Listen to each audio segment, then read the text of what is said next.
দাদি কি করছো? সবজি কাটছি, সবজি। এই কেজি দিয়ে কি কেউ সবজি কাটে? এটা তো নষ্ট একটা কেজি। না, আমার বউর জন্য একটা কিছু একটা করতেই হবে।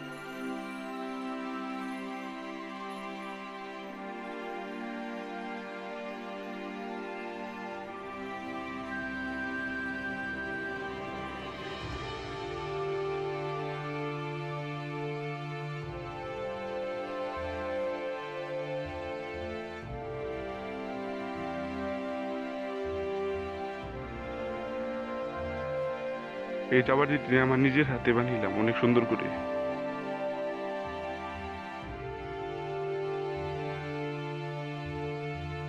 তুমি তো আমার জন্য সুন্দর একটা জিনিস বানিয়ে, অনেক সুন্দর হয়েছে।